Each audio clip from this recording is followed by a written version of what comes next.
Somos RIU, Radio Internacional Universitaria. Somos las radios universitarias del mundo. Somos RIU. Una hora para conocer qué hacen las radios universitarias. Nuestras radios, nuestras voces unidas en el aire. Somos RIU. Somos redes.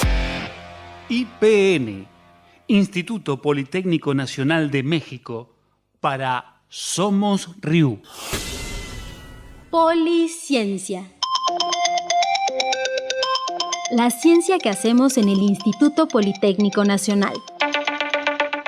Patricia Camarena Gallardo es doctora en ciencias con especialidad en matemática educativa y en esta ocasión nos hablará sobre la importancia de la matemática social.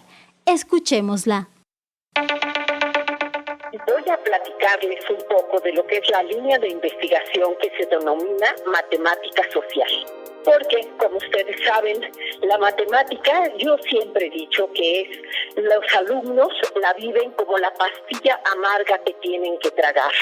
Pero esa matemática la viven de esa manera porque es una matemática a la cual no le ven sentido. Y esto es prácticamente en todos los niveles educativos. Nosotros, a través de esta teoría, tratamos de motivar al estudiante. Tratamos de que el estudiante viva la matemática como algo interesante, como algo que realmente le va a servir. Y para ello es que la matemática siempre tiene que estar vinculada con algo. Cuando nosotros la enseñamos a los estudiantes, tiene que estar vinculada para que tenga sentido para ellos. Entonces, nosotros trabajamos con muchos problemas, proyectos en donde se involucra la matemática. Y se involucra la matemática de tal manera que los estudiantes empiezan a verle sentido, empiezan a gustarle la matemática. De esta manera, nosotros trabajamos con los estudiantes en equipos y principalmente estamos trabajando en el nivel universitario. Y trabajamos con estudiantes con problemas reales de la vida cotidiana y también ponemos problemas de la futura actividad profesional para que los alumnos le vayan viendo el sentido que tiene la matemática. Estas matemáticas también las vinculamos con sus demás asignaturas. Un problema que tiene la matemática es que siempre se observa como algo abstracto, porque efectivamente es abstracto. Cuando nosotros estudiamos física, la física podemos ver el movimiento de los objetos. Estudiamos química, podemos oler las sustancias. Pero en la matemática no podemos ni ver, ni oler, ni tocar. Si nosotros observamos el número 5, vemos un símbolo, pero ese símbolo es la representación del número 5. No quiere decir que sea exactamente el número 5. Por lo tanto, la matemática es totalmente abstracta. Por eso la viven de una forma sin imaginación los estudiantes. Nosotros tenemos que contextualizar esa matemática, contextualizarla en problemas del interés del estudiante para que tenga sentido para ellos. Yo quiero que sepan ustedes que la matemática tiene un sentido muy importante para la vida diaria, la vida cotidiana, para la actividad profesional y laboral, y que debemos conocerla para poder enfrentar de manera exitosa los problemas de la sociedad y de esa forma beneficiar a la sociedad. Muchísimas gracias por escucharme. Gracias a la doctora Patricia Camarena Gallardo por conversar con nosotros para Policiencia. La ciencia que hacemos en el Instituto Politécnico Nacional. Esto es la RIU, Radio Internacional Universitaria. Nuestros contenidos, nuestras voces, unidas en el aire. Nuestras radios. Somos RIU. Universidad Nacional de Avellaneda, Radio UNDAB en Somos RIU. Continuamos en Somos RIU desde la radio de la Universidad de Avellaneda. Mi nombre es Lucía Casajús y hoy compartimos la actualidad científica en la UNDAB. Se trata de un proyecto realizado por estudiantes de periodismo y coordinado por la señal universitaria UNDAB TV. En esta ocasión entrevistamos al investigador de la Universidad Nacional de Avellaneda y del CONICET, el sociólogo Dr. Guillermo Quiña. En esta charla nos cuenta acerca de los proyectos de investigación que dirige sobre las industrias culturales y la producción musical independiente en el partido de Avellaneda. Las voces de nuestros investigadores. Un espacio que pone en valor el rol de los medios de comunicación universitarios como actores vitales para su comunidad y la sociedad en la que se insertan, que unen en su esencia la función de divulgación del conocimiento que se genera en la universidad, el servicio público y el compromiso social. Las voces de nuestros investigadores. La actualidad científica en la UNDAB. Un ciclo de entrevistas con investigadores de la Universidad Nacional de Avellaneda, realizado por estudiantes de periodismo con la colaboración de la Secretaría de Investigación e Innovación Socioproductiva y Radio UNDAB. El doctor Guillermo Quiña es sociólogo e investigador de la Universidad Nacional de Avellaneda. Bienvenido, Guillermo. Gracias por la invitación. ¿En qué proyecto estás actualmente? ¿De qué se trata? Yo actualmente estoy en 2 proyectos. Tenemos un equipo en el marco de un proyecto UNDABCIT, que es el Departamento de Cultura y Arte. En ese marco de ese proyecto investigamos la producción de música independiente en el distrito de Avellaneda. Ese es el primer proyecto.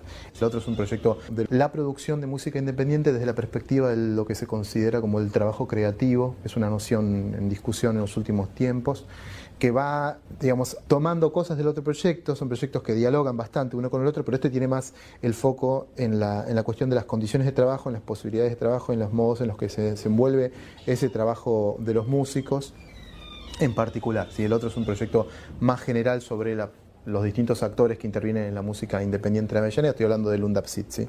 Es un proyecto más genérico, en todo caso, sobre la producción musical en Avellaneda, y el PICT es un proyecto que va más sobre la cuestión del trabajo de los músicos. Guillermo Quiña. ¿Cuál es el impacto que tiene la tecnología en estos emprendimientos musicales? Muchísimo. Es muchísimo porque una de las cosas que ha permitido la tecnología digital, concretamente hablando, pero sobre todo la tecnología digital masificada, ¿sí? Porque tecnología digital hay desde hace ya varias décadas. Por ejemplo, en los años 80 uno puede recordar que empezaron a haber simuladores de baterías, etcétera.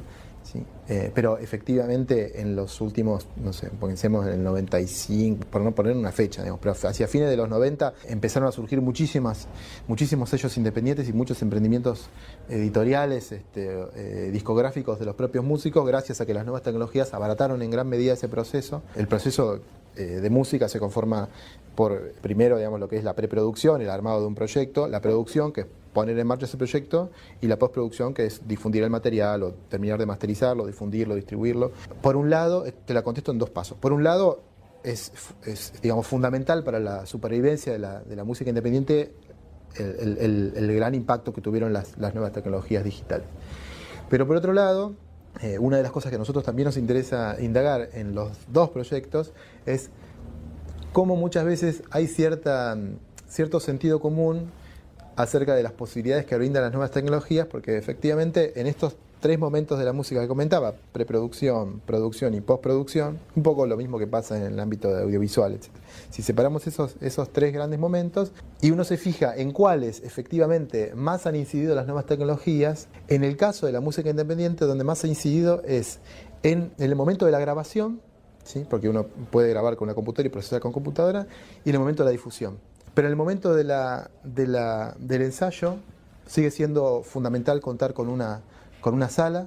Eso es. ¿Por qué digo eso? ¿Por qué me parece que es importante? Porque señala todavía una profunda condición de infraestructura que hay que satisfacer, ¿sí? Lo cual implica un escalón que hay que alcanzar, por lo menos para cierta calidad musical. Y lo mismo pasa en términos de la grabación, porque si bien vos podés grabar con una placa que puede estar en una computadora personal, el hecho de tener un estudio en condiciones o grabar en tu casa hace una diferencia en términos de calidad del sonido, y eso afecta las posibilidades que tiene de profesionalizar esa producción musical. Entonces lo mismo en el caso de la difusión, ¿sí? Nosotros, una de las cosas que hicimos en el marco del proyecto UNDAPSIT es hacer una encuesta a músicos, más de 160 músicos de Avellaneda, y nos encontramos con que todavía hay un tercio de esos músicos que no tienen material editado. Aún en el marco de las nuevas tecnologías, que uno esperaría que es tan barato editar una producción, hacerla distribuir a través de YouTube o de cualquier otro medio, que nos sorprendió mucho eso, y a la vez nos sorprendió mucho también que las tecnologías específicamente de procesamiento del sonido, de masterización, de mezcla, de ecualización, son usadas por un número muy reducido de músicos. La mayoría usan las nuevas tecnologías solamente para difundir trabajos ya terminados. Entonces, a nosotros nos parece que eso todavía siembra o plantea la necesidad de pensar en qué medida las nuevas tecnologías vinieron a transformar las posibilidades que tienen los músicos independientes de llevar adelante su trabajo, porque en gran medida reproducen muchas de las desigualdades que ya existían antes de las nuevas tecnologías. ¿Cuál es la importancia que los estudiantes se sumen a estos proyectos de investigación?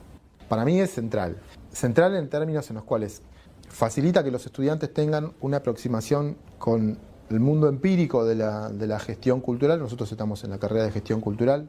Los proyectos son un entramado de disciplinas. Nosotros planteamos nuestros proyectos desde aporte de la sociología del trabajo, de la sociología de la cultura, de la antropología cultural, de la gestión cultural puntualmente, y nos parece que el espacio que brinda un proyecto de investigación es fundamental para lograr una aproximación profesional frente a una realidad concreta que se encuentra en permanente transformación y que te permite volcar en la práctica un conjunto de conocimientos que son vistos durante la carrera, pero en un movimiento concreto, ¿sí? Hay que hacer entrevistas, hay que buscar datos, hay que hacer observación, hay que hablar con los músicos, hay que hablar con otros profesores, a ver qué sugerencias tienen respecto de una determinada cuestión, ¿sí? Cuando las pones en movimiento. Entonces me parece que cumple un rol muy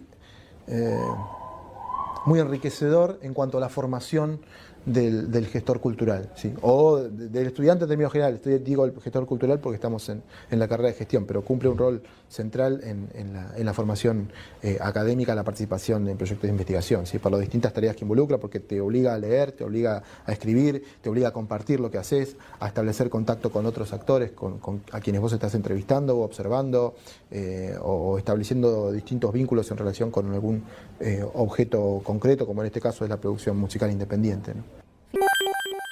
Guillermo Quiña.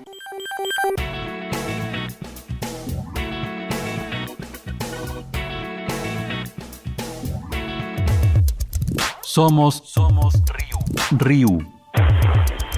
Somos redes. Radio Internacional Universitaria. Esto es la RIU, Radio Internacional Universitaria. Nuestros contenidos, nuestras voces unidas en el aire. Nuestras radios. Somos RIU. Concepto radial, Instituto Tecnológico de Monterrey de México para Somos RIU. Protesto guardar y hacer guardar la Constitución Política de los Estados Unidos Mexicanos y las leyes que de ella emanen, y desempeñar leal y patrióticamente el cargo de presidente de la República que el pueblo me ha conferido. ¿Qué tal, amigos? Los saluda Verónica Orihuela desde Concepto Radial en el Tecnológico de Monterrey, Campus Ciudad de México, para Somos RIU. Este 1 de diciembre, Andrés Manuel López Obrador tomó protesta como presidente de la República Mexicana. A pocos días de eso, platicamos con el profesor Gustavo López Montiel de la Escuela de Ciencias Sociales y Gobierno para analizar este arranque del nuevo gobierno y sus implicaciones. Estamos con el profesor Gustavo López Montiel, profesor de la Escuela de Ciencias Sociales y Gobierno, para platicar acerca de Andrés Manuel López Obrador y su reciente llegada a a la presidencia de México. ¿Cómo has visto este arranque del gobierno del presidente de México, Andrés Manuel López Obrador? Bueno, pues ha sido un arranque un tanto, no sé si atropellado, porque si vemos que en realidad su gobierno arrancó desde el día siguiente a la elección, entonces se han sucedido un conjunto de temas que ya explotaron, que ya se trataron, entonces estamos en un contexto pues de muchos temas, de muchas discusiones y a final de cuentas me parece todavía de replanteamiento de las formas en que los gobiernos en México trabajaban, de las expectativas que había con respecto a esos gobiernos, pero también de la forma en que las decisiones se están tomando. Por otro lado, pues obviamente hay una fuerte polaridad en el contexto social y obviamente político. Polaridad social porque a final de cuentas hay un sector importante de la población que no votó por López Obrador. De la gente que votó, pues obviamente es más o menos la mitad y la mitad. Hay otra parte de personas que no votaron y que a final de cuentas no está claro si apoyan o no apoyan, pero a final de cuentas hay una polaridad. Pero en términos políticos esa polaridad no se expresa de la misma forma debido a que a la forma en la que Morena ganó la elección. A pesar de que Morena tuvo el 43% de los votos, en el Congreso se refleja más del 50% de los asientos. Entonces, por lo tanto, Morena tiene mayoría en las dos cámaras. Esto es un poco el contexto en el cual surge o a partir del cual inicia el gobierno de López Obrador. En el Congreso se echó para atrás la posibilidad de que se bajaran los salarios a ciertos funcionarios públicos. ¿Aún así piensas que podrán, pues digamos que ejercer la planadora, como le decimos en México? Bueno, lo que pasa es que hay dos temas. Uno es las reformas constitucionales, que son importantes, porque sobre esas se basa buena parte de la política que ha planteado López Obrador. Por lo menos para realizar 3 o 4 acciones de las relevantes, necesita reformar la Constitución, y para eso necesita una mayoría calificada, que son 2/3 partes de los integrantes del Congreso, de las dos cámaras. Allá hubo una discusión inicial sobre el tema del desafuero. Sin embargo, necesitaban 2/3 partes de los integrantes y no lograron la mayoría. Y por ejemplo, y está el otro tema que es la aprobación de leyes. En el caso de la aprobación de leyes, sí tienen la mayoría para poder pasar cualquier ley. Gustavo López Montiel, profesor de Ciencias Sociales y Gobierno en el Tecnológico de Monterrey. ¿Qué ventajas y qué desventajas ves en los planteamientos de Andrés Manuel López Obrador? Bueno, hay cosas que tienen que ver, pues obviamente con un discurso histórico de clase, o sea, de división de clase, de injusticias, una disparidad de salarios entre pues la gente que opera y los grupos directivos. Por ejemplo, las condiciones de pobreza, la mitad de la población está en condiciones de pobreza, una cuarta parte en pobreza extrema. Entonces, pues todo esto son reclamos históricos, en donde hay una especie de transubstanciación entre la soberanía popular y el gobernante que es él, pues a final de cuentas lo hace inmune a cualquier otra condición. Es parte de esa ventaja que él tiene. ¿Qué desventajas hay? El modelo que plantea. Hay una discusión reciente en economía internacional en el sentido de qué camino se debe tomar. Se debe mantener el camino de la globalización, la cooperación, el intercambio comercial, la integración, todos estos temas que hemos discutido en los últimos 20, 30 años, o se debe replantear el papel de la nación, del Estado-nación, como una entidad autosuficiente. Pues obviamente requiere mecanismos de integración de otro tipo. Por ejemplo, México no tiene startups que sean relevantes en el contexto de las startups en el mundo. Creo que esa es una de las desventajas más relevantes.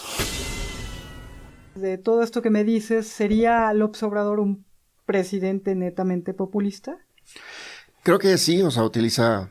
habría que definir el contexto del populismo, pero en el sentido del populismo latinoamericano, cómo se ha construido esta idea de la relación con el pueblo, esta idea de las necesidades del pueblo, porque entonces el pueblo se convierte en una cosa abstracta, en donde pues había una relación con la idea de inferioridad, pobreza, y creo que en buena medida, buena parte de la política construida en torno, las propuestas y de la política que está construyendo López Obrador, giran en torno a la idea de un espacio de control electoral.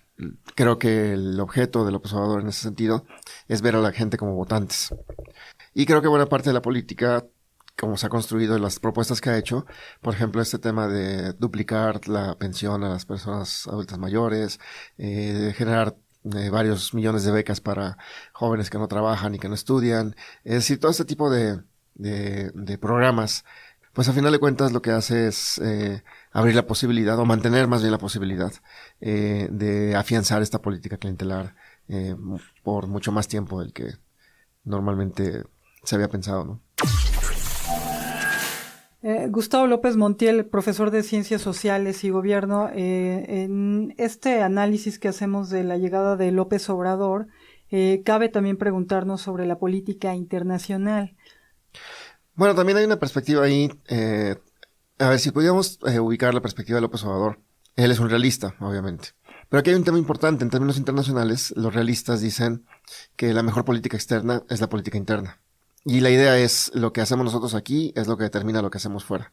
O sea, creo que la diferencia entre el México del México de hace 30 años con el México de hoy es precisamente el Tratado de Libre Comercio. Porque la economía, el 80% de la economía está ligada al comercio con los Estados Unidos, tanto en importaciones como en exportaciones. Pero por otro lado, sí hay un planteamiento en el sentido de es más importante lo que hacemos aquí, y lo que hacemos aquí determina la forma en la que nos relacionamos con los demás. ¿Cómo ves tú la relación con América Latina? Pues yo creo que es una relación hasta cierto punto, por lo menos por lo que ha planteado hasta el momento López Obrador. Sí hay una idea como de integración, amistad en el discurso tradicional, pero me parece que no hay interés en términos de lo que pasa en Sudamérica fundamentalmente. Sus expresiones sobre Sudamérica han sido casi nulas, y en ese sentido me parece que la política que construya podrá ser más a partir de las coyunturas que se vayan configurando, pero por lo menos, pero hasta ahora no hay un planteamiento claro. ¿Cómo ves tú el gabinete? ¿Qué apreciación tienes de eso? Pues es un gabinete distinto a los gabinetes que se habían configurado hasta hace poco. Obviamente es un gabinete que es una alianza política. Habría que ver hasta qué punto comienza a dar pues no únicamente resultados, sino la posibilidad de mantenerse más allá de los 2 años. ¿Cuál es la situación de la izquierda en México en este momento? Yo creo que es una situación complicada porque yo no estoy seguro de que Morena represente realmente esa izquierda. Me parece que hasta cierto punto la izquierda moderna, que podría estar ahí, no está. Que son estos grupos que han planteado, por ejemplo, batallas históricas en torno a pues los derechos humanos, a los derechos de las mujeres, a los derechos de las minorías, el aborto, por ejemplo, ajá, ¿no? temas, en por el ejemplo, que López Obrador todavía no dice esta voz es mía, ¿no? ¿Qué planteamiento, más bien qué sería una constitución moral? Pues ese es el tema, que a final de cuentas en lo público hay un conjunto de valores que se construyen históricamente y que están asociados pues al tipo de gobierno y a lo que ese gobierno plantea. Me parece que lo que está atrás es más bien una perspectiva un poco cuasi religiosa en el contexto de cómo López Obrador plantea esa discusión y cómo es la perspectiva de López Obrador en términos religiosos. O sea, en su discurso claramente hay un tema de valores construidos, me parece, desde una perspectiva religiosa clara. Bueno, y regresando al punto de la izquierda, pues no hay izquierda, no hay un planteamiento de izquierda como tal ahorita, ¿no? Y me parece que en México nunca lo ha habido. En México esta idea de izquierda-derecha no ha funcionado igual que en otros países.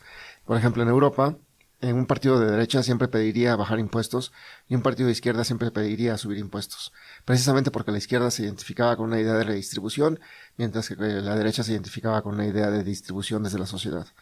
Y en México pues ha pasado históricamente distinto, ¿no? La izquierda siempre pidió bajar impuestos, el mismo López Obrador dice no vamos a subir impuestos, y la derecha, por ejemplo el PAN, en su momento pidió subir impuestos, entonces, cuando gobernaba, ¿no? Por ejemplo. Entonces, estos valores construidos desde la izquierda y derecha no funcionan igual, me parece, en México. Habría temas en los que sí, el aborto, los temas de género. Lo que sí funciona es una perspectiva más estatista o menos estatista de la política. Entonces, ¿qué creo que es lo que está planteando ahora López Obrador? López Obrador está planteando una política mucho más estatista de lo que pasaba en los últimos 3 o 4 sexenios.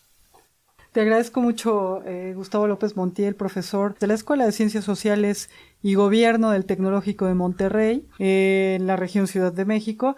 Muchas gracias. Muchas gracias. Somos RIU. Somos redes. Radio Internacional Universitaria.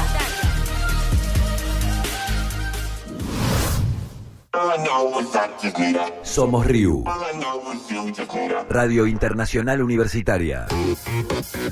Somos las radios universitarias del mundo. Somos RIU.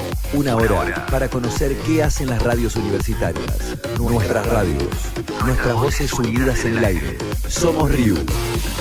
Somos redes.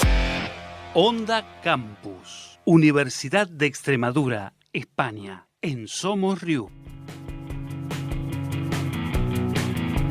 La cultura y el espectáculo se abren paso a través del teatro. Los compañeros del programa El Puzzle entrevistan a Simón Ferrero, actor extremeño, concretamente de Badajoz. Una entrevista de José Masero para Onda Campus, la radio de la Universidad de Extremadura. Nos encontramos con Simón Ferrero. Bienvenido, Simón. Yo quería preguntarte, para empezar a introducir la entrevista, ¿cómo empezaste en el mundo de la interpretación? Empecé en el mundo de la interpretación en 1997, tío. Suena ya... Nosotros nacimos ese año, sí. ¡Joder! Dios mío. Bien, pues sí, pues bueno, yo ahí acababa de entrar en el instituto prácticamente y hacía teníamos grupos aficionados de teatro y vi una obra en el instituto, Misterio Bufo, de Darío Fo, que era un señor de Madrid que venía e interpretaba a todos los personajes de la obra y me quedé alucinado. Me llegó y dije, hostia, yo quiero hacer esto. Luego es verdad que bueno, pues que siempre he visto obras de teatro y me han gustado y tal, pero ahí para mí fue como el punto de inflexión en el que eso me apasionó y a partir de ahí pues siempre he estado en grupos de teatro haciendo cosas o tocando en grupos de música, o sea, disciplinas artísticas, es verdad que he tocado muchos palos, sí. Pero al final lo vi claro y estudié, al final hice arte dramático y bueno, tuve la suerte de justo cuando empecé a estudiar, empecé a trabajar también profesionalmente, entonces pues así fue. La verdad es que fueron pasando los años, han pasado ya, yo qué sé, casi 20 años y aquí estamos, seguimos por suerte, claro. Por suerte. Hace unas semanas presentaste una obra en el Teatro López de Ayala. ¿Cómo decidiste empezar este proyecto? Pues este proyecto surgió, fueron varias cosas las que al final...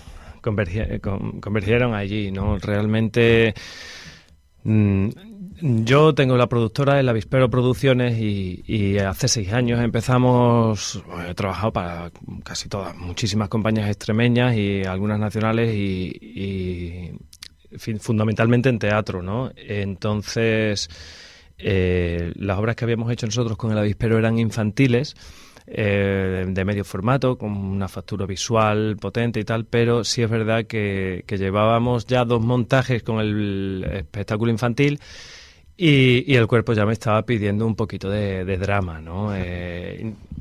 Como te digo, es verdad que sigo trabajando con muchas compañías, haciendo otros espectáculos de todo tipo, cortometrajes, películas, series, etcétera, pero necesitaba también contar. Siempre en la compañía escribo yo los textos y ya me estaba pidiendo un poquito de algo actual, algo contemporáneo, sobre todo porque hablaba con Isabel Martín, que es la directora, y a mí lo que me estaba preocupando de estos últimos 15, 10 años es la falta de público joven. O sea, realmente el grueso del público del teatro en Extremadura tiene una media de 60 años. Entonces, esto es fabuloso, pero dentro de 20 años, si la gente joven ahora no va, ¿qué tenemos? Entonces, ¿de qué podemos hablar también? ¿Qué tema? Y las redes sociales para mí fue muy importante porque en Madrid, sobre todo, cuando voy a hacer cosas de audiovisual allí, uno de los problemas principales que estamos teniendo los actores de la profesión allí es que no están empezando a poner criterios a la hora de hacer los castings de mínimo 10.000 seguidores en Instagram. Esto parecía una broma, pero es que cuando no puedes acceder al casting, dices, coño, es verdad. ¿A qué se debe esto? Incluso me contaban hace poco también una anécdota de un chico, un compañero que tenía 15.000 seguidores, se presentó al casting y cuando fue a salir le dijeron que su opción no era válida porque tenía un gabinete de social media que habían visto que sus seguidores, el grueso era comprado. Entonces ya era como rizar el rizo. Y dice, bueno, pero alguien ha visto si hago bien mi trabajo. Exacto. Esto por una parte es lo que me concierne a mí profesionalmente, porque para mí es preocupante, ¿no? O sea, yo es que que tengo 800 seguidores y creo que voy sobrado. Y imagínate, un tío con Por otra parte está el tema personal. Un montón de personas que realmente están teniendo una vida paralela. Este postureo que decimos, no siempre de broma, pero que realmente nos está llevando a un problema serio de relaciones afectivas, personales y laborales que al final todo esto va girando en torno de lo que yo quiero que la gente vea de mí y que me sigan, pero ¿qué pasa con tu vida real? O sea, porque a lo mejor estás hecho una mierda, hablando mal y pronto, ¿no? Y por ahí queríamos entrar. Entonces también una de las cosas que nos preocupaba era cómo contar una historia en teatro cuando Black Mirror ha copado todo el mercado audiovisual y todas las historias brutales que tiene esa serie, ¿no? Entonces necesitábamos la historia de una persona normal que en su vida cotidiana le pasan cosas que nos pasan a todos. Todos nos hemos enfadado porque, joder, este no me ha seguido, o porque este no le da me gusta a mí, a él sí, o porque, mira, le voy a seguirle para ver si se da cuenta, voy a darle un toque, o le voy a dar me gusta a sus fotos, pero para que luego él me... Y estas tonterías que comentamos llega a niveles en los que hay personas, porque luego me he estado reuniendo con mucha gente, leyendo muchos libros de periodismo, ensayos filosóficos, incluso sociológicos, y hay gente que les está llevando a una depresión el hecho de que no tenga un número de likes determinado, no se quieren levantar de la cama, o peor todavía, entran en una efusividad suprema cuando tienen muchos me gustas. Entonces, claro, cuidado, porque nos vamos ahí a una bipolaridad inducida, por decirlo así. De eso queríamos hablar. Eso justamente te queríamos preguntar, porque el otro día fuimos nosotros a ver tu obra y el tema de las redes sociales ha surgido más simplemente por el reclamo quizás al público joven o como una forma de crítica social. Pues 50-50. Realmente el verdadero reclamo de por lo que hemos hecho la obra es porque al final hay que hacer cosas que te pasen a ti, o cosas que te provoquen a ti para luego tú provocar en el espectador algo, una reflexión. Yo no pretendemos en ningún momento ni moralizar, ni decir lo que está bien o lo que está mal, porque las redes sociales ahora mismo, siempre lo digo en todas las entrevistas o en las cosas, han venido para quedarse y son una herramienta fabulosa para los contactos, el conocimiento, para todo. El problema es cuando nosotros no sabemos diferenciar esa pequeña línea en la que hacemos un límite. Claro, usamos las redes para todo ya. Entonces hay veces que eso se distorsiona. Entonces queríamos jugar a ver en qué punto se distorsiona esto. Porque la historia de Alone es un chico de 30 y pico años que trabaja en una asesoría que bueno, su vida no es muy social porque está acaparada por el trabajo, que es lo que pasa, ¿no? O sea, poco a poco empiezas a trabajar y luego tu curro no te posibilita estar todo el día haciendo lo que quieres, no tienes el dinero que quieres, que necesitas.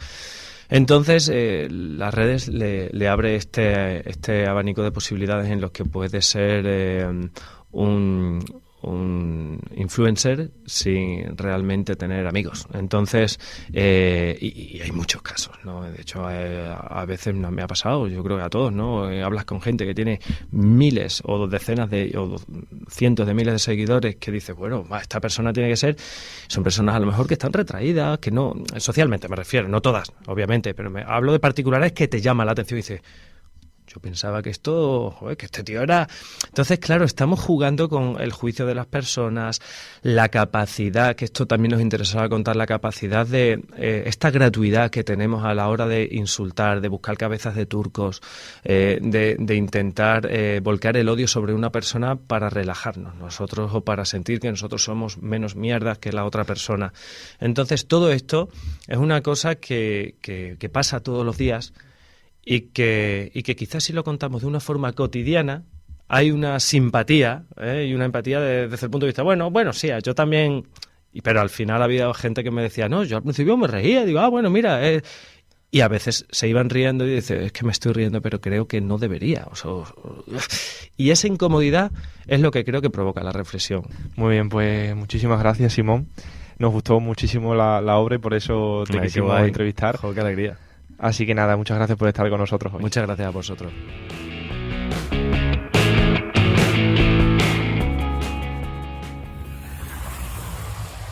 Esto es La RIU. Somos RIU. Radio Internacional Universitaria. Nuestros contenidos. Nuestras voces unidas en el aire. Nuestras radios. Somos RIU.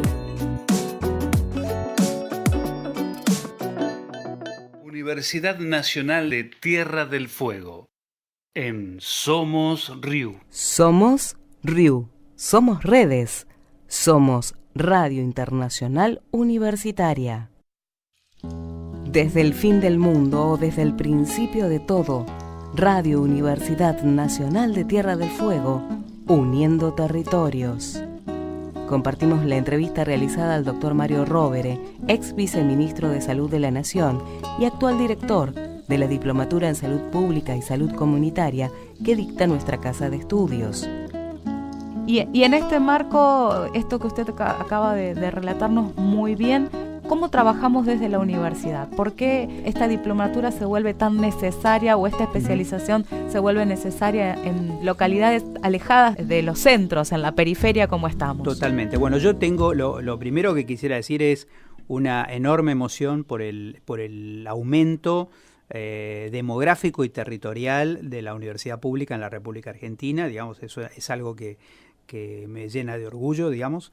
Y también tengo un sueño, podríamos decir así, que es que todas las universidades públicas tengan una unidad, un departamento, una instancia fuerte de salud, digamos, porque no hay territorio en la República Argentina que no tenga un número importante, significativo, digamos, de profesionales de salud formados y en formación. Bien.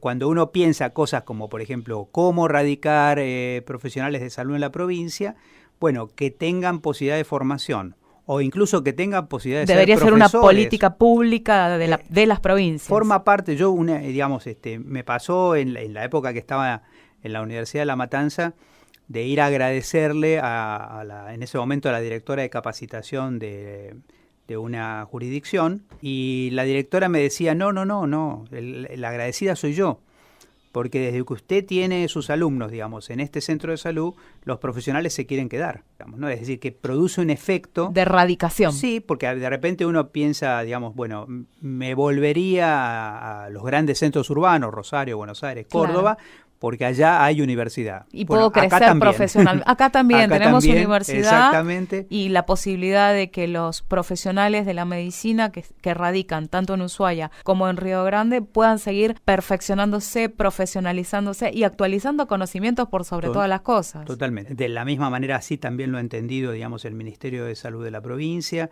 Y en todos los casos, digamos, no creo que súbitamente todos nos hemos puesto de acuerdo, pero sí tenemos, digamos, una visión común de que es un paso gigante que la Universidad Nacional de Tierra del Fuego comience, digamos, a incursionar, digamos, en el campo de salud. Entre las fortalezas que vemos a esta propuesta es que esta propuesta es interdisciplinaria. ¿Qué significaría eso? Convocamos a quienes trabajan en los centros de salud, pero no solo médicos, y diría no solo médicos ni enfermeras trabajan en los centros de salud, sino también trabajadores sociales, de repente hay una red, digamos, de apoyo bioquímico para laboratorio, hay profesores de educación física que tienen una orientación hacia temas de rehabilitación cardiovascular, y tanto en Ushuaia como aquí estamos sintiendo justamente, digamos, la riqueza de esa, es decir, los propios alumnos, al reconocerse recíprocamente,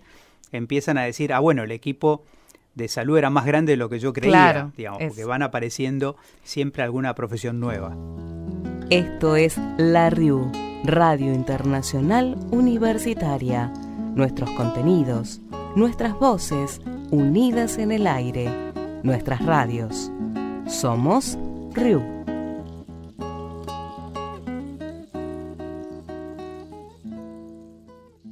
Somos RIU, Radio Internacional Universitaria. Una hora para conocer qué hacen las radios universitarias. Un espacio para compartir con la comunidad universitaria y la sociedad. Somos RIU, Radio Internacional Universitaria. Radio UJAT, Universidad Juárez Autónoma de Tabasco, México, en Somos RIU. Hola, ¿qué tal? Soy Ángeles Jiménez y en esta ocasión hablaremos sobre el tema determinación química de azotogeninas y flavonoides y su relación con la presencia de genes del sistema de policétido sintetasa en árboles de guanábana de algunos municipios de los estados de Chiapas y Tabasco. Iniciamos.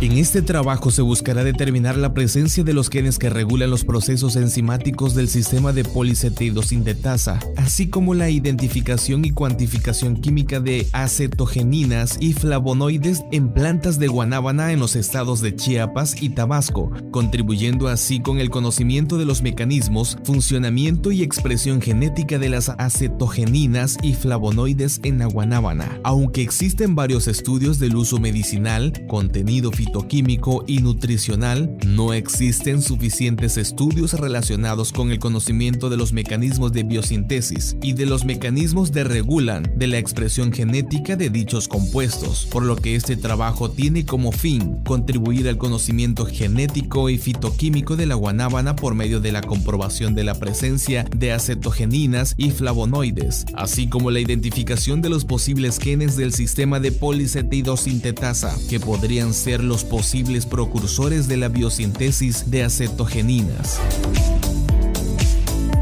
Hoy en el estudio nos acompaña la estudiante Heidi Beatriz Montejo Méndez, alumna de la Universidad Juárez Autónoma de Tabasco, adscrita a la División Académica de Ciencias Biológicas. Gracias por la invitación. El día de hoy les vengo a hablar sobre mi proyecto de investigación que lleva por título Determinación química de acetogeninas y flavonoides y su relación con la presencia del sistema de policetidosintetasa. Esta investigación surge a partir de el auge que tiene el fruto de la guanábana contra su modo de uso para combatir el cáncer. Esta investigación se está llevando a cabo con la participación de la doctora Julia Lescher y del doctor Carlos Ernesto Lobato de Ciencias Básicas. Mi investigación tiene como fin identificar los genes que regulan la expresión de las acetogeninas. Las acetogeninas son compuestos anticitotóxicos y biopesticidas que sirven contra la enzima NDH que regula el transporte de electrones para la formación de ATP en las células, y lo que hace es dejar a las células cancerígenas sin energía y erradicarlas, programar su muerte celular y erradicar de esta forma las células cancerígenas. Este proyecto tiene 6 meses que se ha iniciado. Ya hemos elaborado los muestreos de 2 partes, o sea,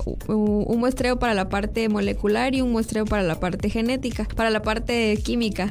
Para la parte molecular se utilizan aproximadamente 10 hojas de cada árbol y se hace la extracción de ADN y se amplifica las regiones elegidas de estos genes. Para la parte química se recolectan aproximadamente 5 kilos de hojas de los sitios de muestreo. Se recolectan las hojas por sitio, no por árbol, y se secan para poder triturarlas y usar esta triturado en extractos para poder identificar los compuestos y cuantificarlos. Este proyecto tiene como fin saber la presencia de estos compuestos en los municipios de nuestro estado y de algunos municipios del estado de Chiapas, y saber si estos compuestos están o no presentes en estas plantas, además de saber la cantidad en la que están presentes y saber si en estas plantas están presentes los genes que regulan la expresión de estos compuestos, para poder recomendar el cultivo de plantas de guanábana con fines medicinales y no solamente con el fin comercial de comestibles con el que regularmente lo conocemos. Cabe resaltar que esta investigación que mezcla la parte química y la parte molecular en cuanto a la guanábana es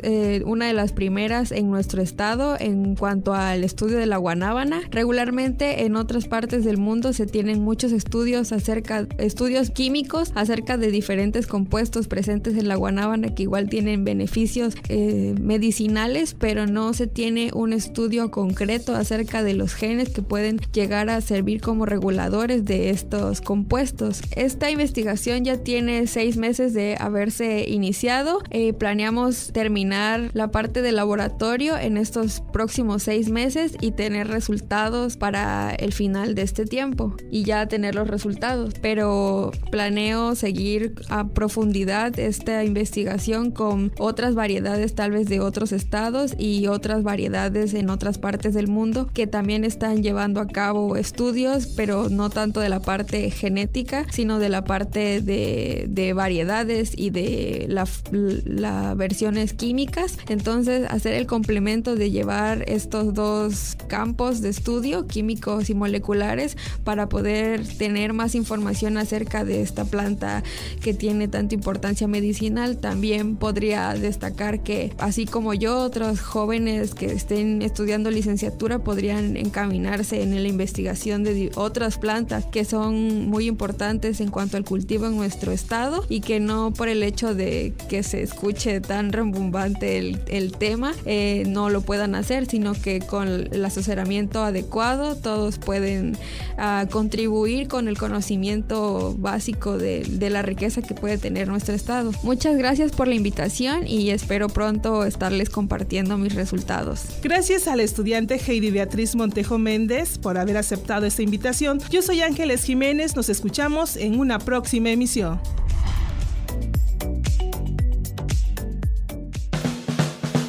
Somos RIU, Radio Internacional Universitaria. Somos redes. Nuestras voces unidas en el aire.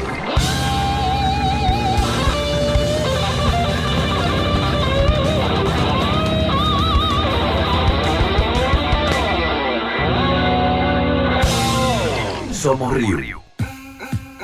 UCSG Radio presenta Somos RIU, Radio Internacional Universitaria. Bienvenidos.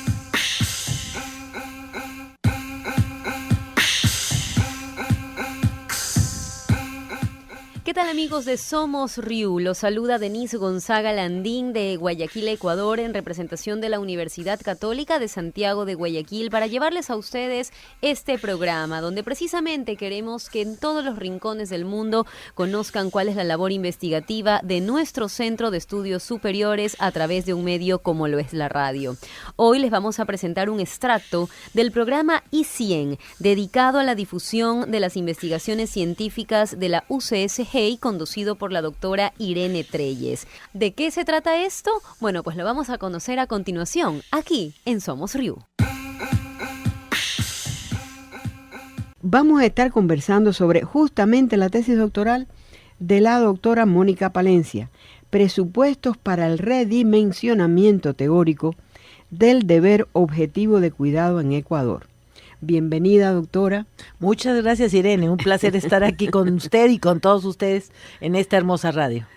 Un gusto tenerla por acá. Cuando revisaba un poco el tema de tesis y preparábamos el guión para el programa, la primera gran pregunta, Mónica, es ¿qué cosa es el deber objetivo de cuidado a lo que usted dedica su tesis? Lo primero, para que nuestra audiencia comprenda de qué cosa vamos a estar hablando. Bien, Irene, me vas a permitir explicarlo a partir de un ejemplo, porque como es un tema muy técnico dentro de la técnica jurídico-penal, yo quisiera hacerlo con un ejemplo muy sencillo. Excelente.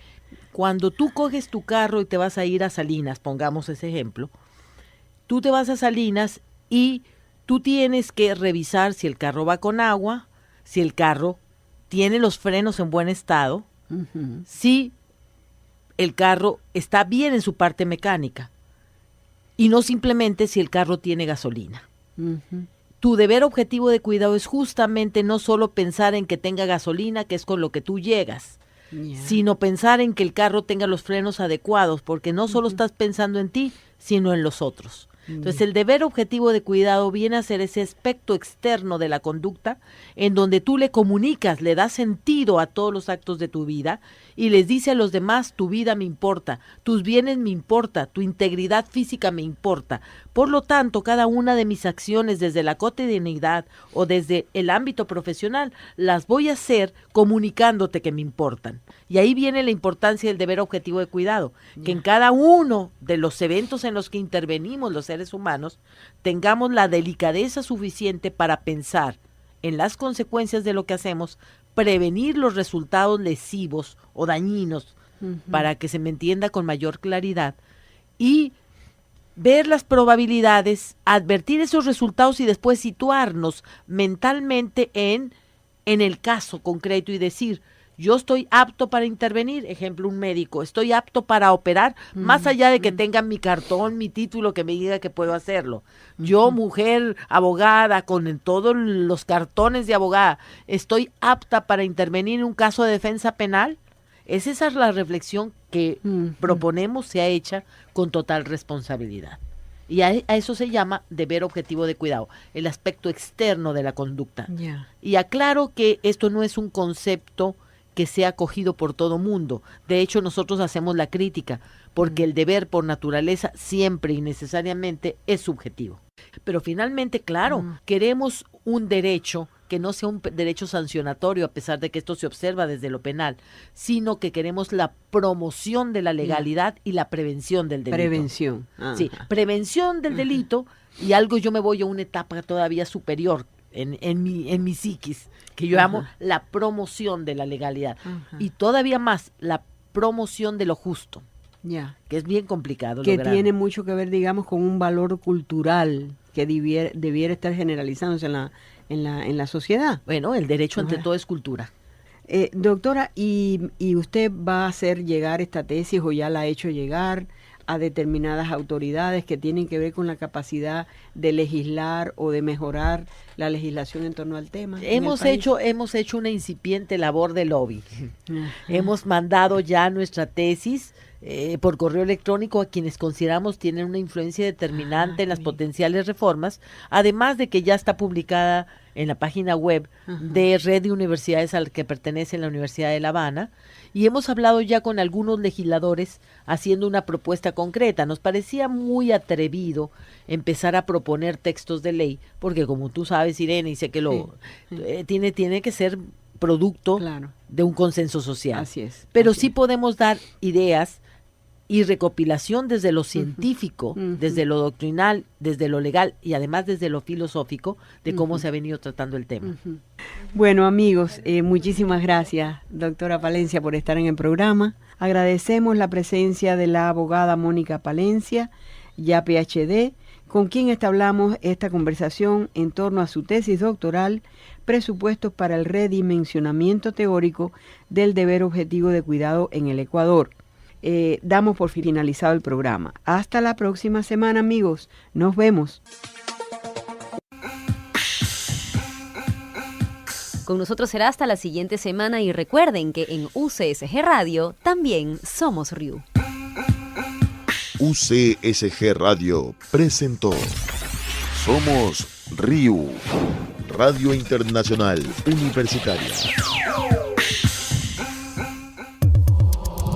Somos RIU. Nuestros contenidos.